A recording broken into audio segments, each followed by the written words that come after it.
graduated high school, I graduated college, so I guess I was an essentially adult back then.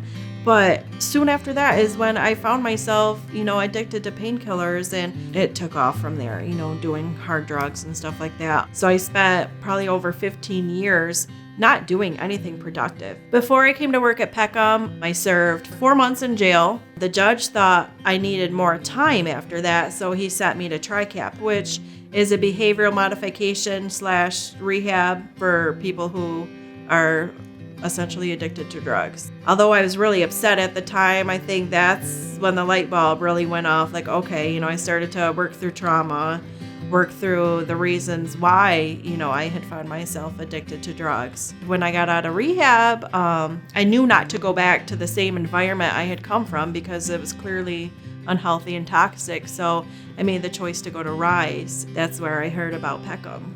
I heard about the quality inspector's position.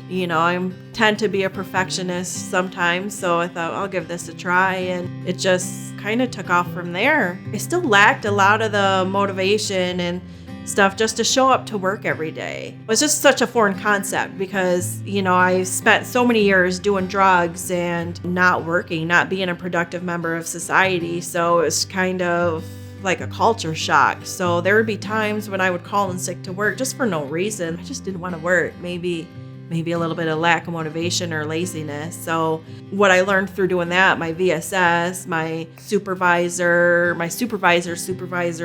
they're really supportive. They're always asking, how can we help? What can we do? What are you struggling with? So I really appreciated that. What helped me and gave me the motivation, or so to speak, the epiphany or light bulb moment, is these people forming these relationships and friendships was just so valuable, and it changed my life. And I found myself excelling. I had a really good trainer who is actually my best friend to this day, so that's really awesome. After that, I moved to Green Jacket.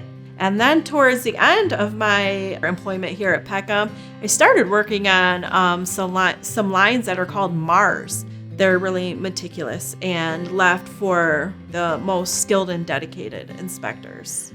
I found myself enjoying it more because the more difficult lines, the more challenge I got. And I noticed that, having a challenge feeds my soul, it makes me want to work even more, makes me want to work even harder. And the people that have helped me get to where I am today, I value them so much, and they changed my life. So it's like paying it forward. I developed a strong desire to do that, to help other people, to help other recovering addicts, because it's essentially, to me, it's an epidemic.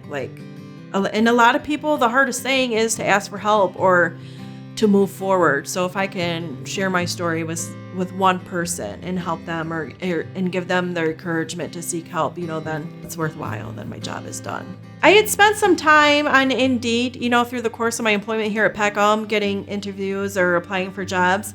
I was so comfortable though, and I liked where I worked so much that there were job interviews that I didn't even go to. I heard about MMRS, which stands for Mid-Michigan Recovery Services. So I applied for a peer recovery coach position, and she recommended starting off as a residential technician first, because then you're getting your feet wet. You're essentially working with the clients as you would a PRC, but just not quite on that level. So you're learning all the nooks and crannies and, the different things about being a recovery coach. Peckham helped me thrive by helping me eliminate certain barriers I had. Some of those barriers were just myself, not believing in myself, or not thinking that I could do it, not thinking that I could be an adult and work and come to work every day. It went from taking selfies on Snapchat to working on the most difficult lines. They noticed the progression, and I guess maybe they just appreciated the hard work, and the appreciation is definitely reciprocated. If it was not for Peckham, I would not be where I'm at today. For me, Peckham was just a huge part of my story, was a huge part of my success. If it wasn't for Peckham, I wouldn't have a house. I wouldn't have my own place to stay right now if it weren't for Peckham. So I owe a lot to Peckham.